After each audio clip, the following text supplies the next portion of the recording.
आज मैं आप सब लोगों के साथ एक नया चैप्टर स्टार्ट करने जा रहा हूँ, सर्विस या ऑपरेटिंग कॉस्टिंग। ठीक है, आज अपन जो नया चैप्टर स्टार्ट करेंगे उसका नाम है ऑपरेटिंग या सर्विस कॉस्टिंग। तो देखो, सबसे पहले बात ये आती है कि ये सर्विस कॉस्टिंग क्या होती है।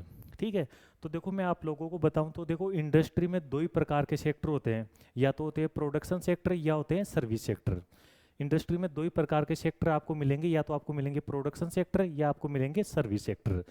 देखो, प्रोडक्शन सेक्टर क्या होते हैं? प्रोडक्शन सेक्टर वह सेक्टर होते हैं जहां पर यूनिट का प्रोडक्शन किया जाता है। ठीक है, जबकि सर्विस सेक्टर वह सेक्टर होता है जहां पर यूनिट का प्रोडक्शन नहीं किया जाता है, जहां पर आपको सर्विस दी जाती है। ठीक है, जैसे मैं आपको एग्जांपल बताऊं तो देखो, जिस सेक्टर में जिस सेक्टर में ये कैलकुलेटर बना, ठीक है, वो प्रोडक्शन सेक्टर कहलाता है, क्योंकि यहाँ वहां पर यूनिट का प्रोडक्शन हुआ। जिस सेक्टर में ये मोबाइल बना, ठीक है, वो प्रोडक्शन सेक्टर कहलाता है, क्योंकि वहां पर यूनिट का प्रोडक्शन हुआ है, ना कि सर्विस का। और मैं अगर आपको एग्जांपल बताऊं तो ये देखो, ये पेन देखो, जिस यूनिट में, जिस ऑर्गेनाइजेशन में ये पेन का प्रोडक्शन हुआ, वो प्रोडक्शन सेक्टर कहलाता है, क्योंकि वहां पर यूनिट का प्रोडक्शन हुआ है। जिस फैक्ट्री में ये शर्ट बनी, ठीक है, वो भी प्रोडक्शन सेक्टर कहलाती है। क्यों? क्योंकि वहां पर यूनिट का प्रोडक्शन हुआ है। ठीक है, तो सीधी सी बात है, जहां पर यूनिट का प्रोडक्शन होता है वो प्रोडक्शन सेक्टर कहलाते हैं। ठीक है, अब बात आती है कि सर्विस सेक्टर कौन से होते हैं। देखो, जहां पर यूनिट का प्रोडक्शन नहीं होता है, जहां पर सर्विस दी जाती है, वो सर्विस सेक्टर कहलाते हैं।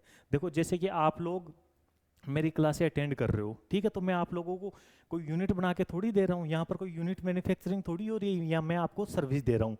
तो मेरा जो सेक्टर है वो सर्विस सेक्टर कहलाता है। जब आप सीए बन जाओगे, ठीक है, तो सीए बनने के बाद आप अपने क्लाइंट्स को, आप क्लाइंट, अपने क्लाइंट्स हैं उनका काम संभालोगे, ठीक है, उनके इनकम टैक्स जीएसटी ऑडिट का काम संभालोगे आप।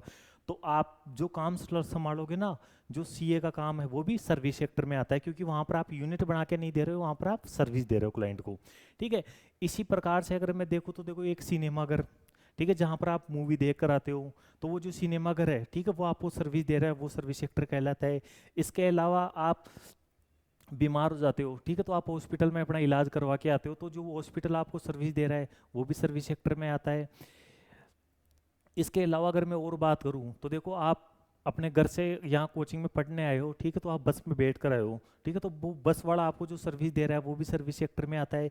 इसके अलावा अगर आपको माल एक जगह से दूसरी जगह लेकर जाना है, ठीक है, गुड्स ट्रांसपोर्ट सर्विस वाले हैं, ठीक है, तो वो भी सर्विस सेक्टर में आते हैं, वो कोई यूनिट बनाकर नहीं दे रहे हैं। इसके अलावा मैं अगर कोई बात करूँ तो देखो, अगर आपके लिए कोई वकील केस लड़ रहा है, तो उस वकील की जो सर्विस आपको दी जा रही है वो भी सर्विस सेक्टर में आती है। ठीक है, इसके अलावा पढ़ने के लिए लाइब्रेरी में जाते हो, तो जो लाइब्रेरी वाला आपको सर्विस दे रहा है वो भी सर्विस सेक्टर में आता है। ठीक है, इसके अलावा मैं अगर आपको और एग्जांपल बताऊं तो, आप होटल्स में आप स्टे करने जाते हो, ठीक है, तो वो जो होटल वाला सर्विस देता है वो भी आपकी सर्विस सेक्टर में आता है। इसके अलावा देखो, आप रेस्टोरेंट में खाना खाने के लिए जाते हो, ठीक है, तो वो रेस्टोरेंट वाला जो आपको सर्विस देता है वो भी सर्विस सेक्टर में आती है। ठीक है, इसके अलावा अगर मैं आपको कोई और बताऊं तो, आप एक अकाउंटेंट मान लो, एक अकाउंटेंट जो सर्विस दे रहा है, ठीक है, वो भी सर्विस सेक्टर में आते हैं। तो ऐसे अगर आप देखोगे ना, तो बहुत सारे सेक्टर आपको मिल जाएंगे, ठीक है, सर्विस सेक्टर वाले। तो देखो, मैंने यहाँ आपको बताया कि दो प्रकार के सेक्टर होते हैं, दो प्रकार के ऑर्गेनाइजेशन होते हैं। एक तो वो ऑर्गेनाइजेशन जो यूनिट का मैन्युफैक्चरिंग करते हैं, जो कि प्रोडक्शन करते हैं, ठीक है, तो वो तो कहलाते हैं प्रोडक्शन सेक्टर। और वो ऑर्गेनाइजेशन जो यूनिट का प्रोडक्शन नहीं करते हैं, जो सर्विस देने का काम करते हैं, ठीक है, वो कहलाते हैं सर्विस सेक्टर। तो देखो, इस चैप्टर में अपन प्रोडक्शन सेक्टर की बात नहीं करेंगे, ठीक है, प्रोडक्शन सेक्टर की बात बिल्कुल भी नहीं करेंगे। इस चैप्टर में अपन सर्विस सेक्टर की बात करेंगे। ठीक है, जितने भी सर्विस सेक्टर है वो अपनी कॉस्ट अकाउंटिंग किस हिसाब से करते हैं, वो अपन इस चैप्टर में बात करने वाले हैं। ठीक है, ये देखो मैंने आपको बता दिया जो अपन इस चैप्टर में पढ़ने वाले हैं। तो देखो, इस चैप्टर का नाम है सर्विस या ऑपरेटिंग कॉस्टिंग। ठीक है, इसको ऑपरेटिंग कॉस्टिंग भी बोलते हैं, इसको सर्विस कॉस्टिंग भी बोलते हैं। अब भाई बात ये आती है कि अपन को इस चैप्टर में करना क्या है। ठीक है, तो इस चैप्टर में अपन को जितने भी सर्विस सेक्टर है ना, उनकी सब एक तो कोस्टिंग करनी है, ठीक है, वो किस हिसाब से अपनी कोस्टिंग करते हैं वो करनी है आपको। ठीक है, दूसरा, सर्विस सेक्टर की आपको रेवेन्यू निकालनी है भाई। जो सर्विस सेक्टर है उसकी रेवेन्यू किस हिसाब से, मतलब उसकी रेवेन्यू कितनी है, ठीक है, सर्विस सेक्टर का आपको प्रॉफिट निकालना है। ठीक है, और सबसे मेन जो आपको इस चैप्टर में करना है, जो सर्विस सेक्टर है ना, उसकी पर यूनिट जो वो प्राइस रखते हैं वो निकालनी है आपको, ठीक है, पर यूनिट प्राइस कैसे रखते हैं। तो देखो सर्विस सेक्टर की कॉस्टिंग निकालने में इतनी कोई दिक्कत वाली बात नहीं है, ठीक है। क्यों नहीं है दिक्कत वाली बात कि भाई साहब जितने भी जिस भी सर्विस सेक्टर की आप कॉस्टिंग निकाल रहे हो उसकी सर्विस सेक्टर के जितने भी खर्चे हैं ना उन सब खर्चों को आप ऐड कर लो, ठीक है, तो वो जो टोटल आ जाएगा वो सर्विस सेक्टर की कॉस्टिंग हो जाएगी, ठीक है, वो सर्विस सेक्टर की कॉस्ट आ जाएगी। अगर आपको क्वेश्चन बोले कि आपको सर्विस सेक्टर की रेवेन्यू निकालनी है, ठीक है, तो उस कॉस्ट में आप प्रॉफिट का परसेंटेज ऐड कर दोगे तो आपको सर्विस सेक्टर की रेवेन्यू आ जाएगी, ठीक है।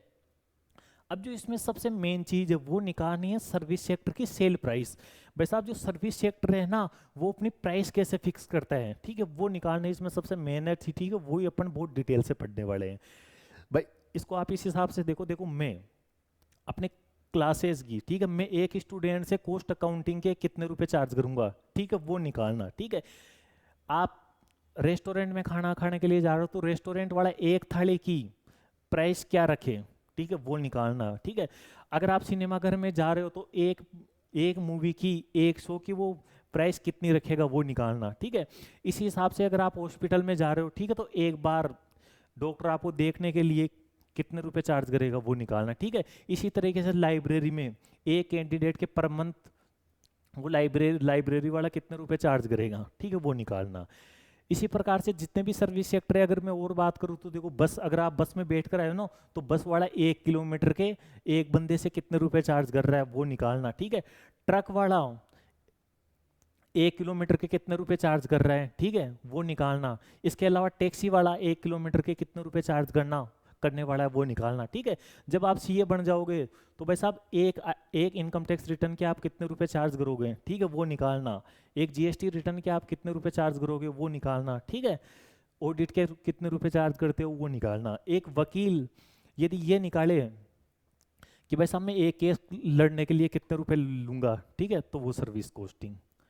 तो भाई साहब इस हिसाब से अपन को सर्विस कॉस्टिंग पर यूनिट निकालनी है, ठीक है, अपन को सेल प्राइस पर यूनिट निकालनी है, तो वो अपन पढ़ेंगे इस चैप्टर में, ठीक है, वो सबसे मेन है। तो इस हिसाब से अपन को इस चैप्टर में पढ़ना है, अपन को 4 चीजें पढ़नी है, ठीक है। पहली चीज अपन को टोटल ऑपरेटिंग कॉस्ट कैलकुलेट करनी है, तो इसके लिए अपन क्या करेंगे, जो भी टोटल कॉस्ट है उसको आप जोड़ दो, ठीक है। दूसरी चीज अपन को प्रॉफिट निकाल के बताना है, ठीक है। तो भाई साहब आपको क्वेश्चन दे देगा कि सेल का इतना परसेंट प्रॉफिट है या कॉस्ट का इतना परसेंट प्रॉफिट है, तो उतना परसेंट अपन कर लेंगे तो अपना प्रॉफिट आ जाएगा। तीसरी चीज आपको रेवेन्यू निकालनी है, ठीक है, तो रेवेन्यू के लिए क्या करेंगे, जो भी कॉस्ट आई उसमें प्रॉफिट ऐड कर देंगे तो अपने पास रेवेन्यू आ जाएगी। चौथी चीज आपको क्या निकालनी है, आपको रेवेन्यू पर यूनिट या कॉस्ट पर यूनिट निकालनी है, ठीक है। आपको सेलिंग प्राइस, मतलब अगर अपन प्रोडक्ट के हिसाब से देखें तो आपको सेलिंग प्राइस पर यूनिट निकालनी है, ठीक है। इसमें आपको सेलिंग प्राइस पर यूनिट भी पूछ सकता है, कॉस्ट पर यूनिट भी पूछ सकता है। भाई 1 किलोमीटर यदि बस चले ना तो उसको कितने रुपए उसको रेवेन्यू लेनी है, ठीक है, पर भी कैंडिडेट से, है ना, तो वो निकालना। या हो सकता है बस वाला ये पूछे कि भाई साहब मेरे को एक बंदे पर कितने रुपए की कॉस्ट पड़ी, ठीक है, तो वो निकाल लेंगे। तो देखो इसमें क्या है, अगर ऑपरेटिंग कॉस्ट पर यूनिट पूछे ना आपको, तो जितनी भी टोटल ऑपरेटिंग कॉस्ट आई ना उसमें नंबर ऑफ यूनिट का भाग दे देना, तो ऑपरेटिंग कॉस्ट पर यूनिट आ जाएगी। अगर आपको रेवेन्यू पर यूनिट पूछे तो टोटल रेवेन्यू में से पर यूनिट से डिवाइड कर देना, ठीक है, तो आपकी रेवेन्यू पर यूनिट आ जाएगी, ठीक है। जैसे कि मान के चलो आप इनकम टैक्स रिटर्न फाइल करते हो, ठीक है, तो साल भर का आपका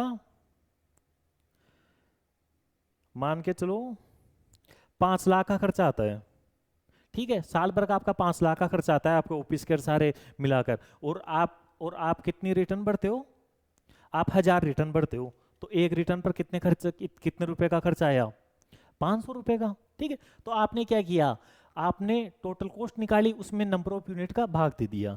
भाई सीधी सी बात है, साल भर में आपकी जो टोटल ऑफिस की टोटल मिलाकर अपन ने कॉस्ट कैलकुलेट की ना, तो वो 5 लाख की आ रही है, और साल भर में आप 1000 रिटर्न भरते हो, तो एक रिटर्न पर कॉस्ट कितनी आई, 500 रुपये, ठीक है। अब भाई साहब आप ये चाह रहे हो कि भाई साहब मेरे 5 लाख तो कॉस्ट आ गई, ठीक है, जबकि मैं 3 लाख रुपए का प्रॉफिट कमाना चाहता हूँ, ठीक है, तो आप टोटल 8 लाख रेवेन्यू करना चाहते हो, तो भाई साहब टोटल आपको 8 लाख रिकवर करने 1000 रिटर्न पर, ठीक है, तो एक रिटर्न की आप प्राइस क्या रखोगे, 800 रुपये, जिसमें से 500 का खर्चा लग जाएगा, ठीक है। तो इस हिसाब से आपको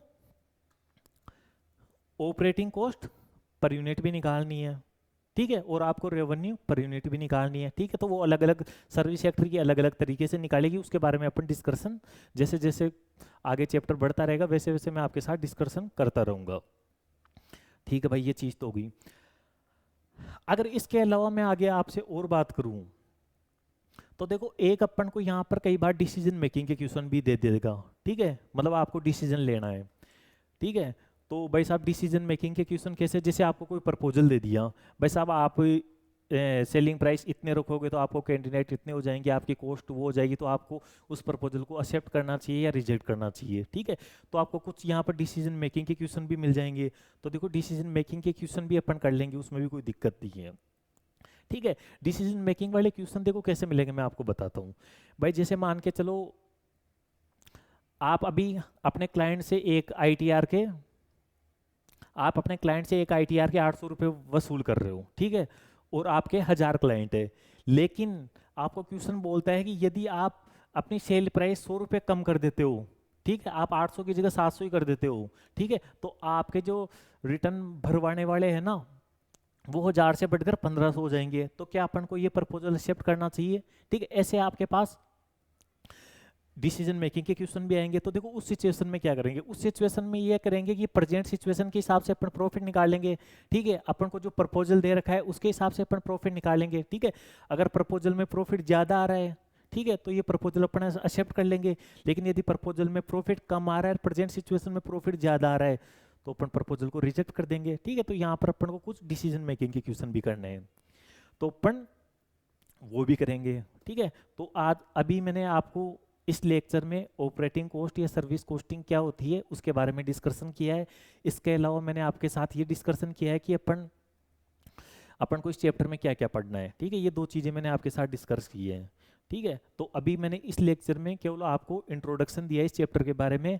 अब नेक्स्ट लेक्चर में मैं आपको एक एक सेक्टर की ऑपरेटिंग कॉस्ट के क्वेश्चन करवाता रहूँगा, ठीक है। तो अपन नेक्स्ट लेक्चर से वो क्वेश्चन करेंगे, ठीक है। और देखो एक और चीज़ मैं आपको बताता हूँ यहाँ पर कि एक चीज़ क्या होती है, जब आप ऑपरेटिंग कॉस्ट निकालोगे ना, तो देखो वहाँ पर एक आपको खर्चों को लेने में एक और चीज़ का ध्यान रखना है। एक किस चीज़ का ध्यान रखना है भाई साहब, यदि आप ऑपरेटिंग कॉस्ट पर एनम की निकाल रहे हो ना, ठीक है, आप पर एनम भी निकाल सकते हो, पर मंथ भी निकाल सकते हो, पर वीक भी निकाल सकते हो, ठीक है, कैसे भी निकाल सकते हो। लेकिन मैं यहाँ पर मान के चल रहा हूँ आप ऑपरेटिंग कॉस्ट पर एनम निकाल रहे हो, ठीक है।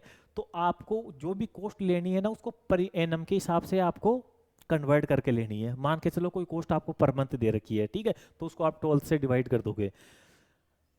कोई कुछ कॉस्ट आपको क्वार्टरली दे रखी है, ठीक है, तो आपको 4 से मल्टीप्लाई करके आप उसको एनुअल ले लोगे, ठीक है। कुछ कॉस्ट हो सकती है आपको यूनिट के हिसाब से दे रखी हो, ठीक है, तो आप उसको यूनिट के हिसाब से ले लोगे। यूनिट के हिसाब से कैसे भाई, जैसे मान के चलो आपको पेट्रोल का खर्चा दे रखा है भाई साहब एक किलोमीटर पर 8 रुपए का, ठीक है, तो साल भर में टोटल अपना व्हीकल कितने किलोमीटर चलेगा, ठीक है, उससे अपन मल्टीप्लाई कर देंगे, ठीक है। तो कुछ कॉस्ट अपन को यूनिट के हिसाब से देगा, तो अपन उसको यूनिट के हिसाब से चेंज कर लेंगे। जैसे पेट्रोल का खर्चा हो गया, ठीक है, ऑयल का खर्चा हो गया, और भी जैसे अगर मान के चलो जैसे जैसे जिस हिसाब से सर्विस सेक्टर है ना उसके हिसाब से वो चीज़ें चेंज होती रहती है भाई। जैसे अपन हॉस्पिटल की बात करें, ठीक है, तो वहाँ पर अगर कैंडिडेट है, ठीक है, तो उसको कुछ खाने के लिए भी दिया जाता है, ठीक है। तो उसमें क्या करेंगे भाई, अपन एक कैंडिडेट को खाने के लिए जो अपन ने 50 रुपये का अपन उसको खाना देते हैं, ठीक है, तो साल भर में अपने पास कितने कैंडिडेट आए, ठीक है, तो उससे मल्टीप्लाई करके अपन उस कॉस्ट को कन्वर्ट कर लेंगे। तो देखो ऐसे अपन को कॉस्ट को कन्वर्ट भी करना है, ठीक है। तो वो सारा काम अपन जब क्वेश्चन करेंगे तो इस चीज़ को आप बहुत अच्छे से समझ पाओगे।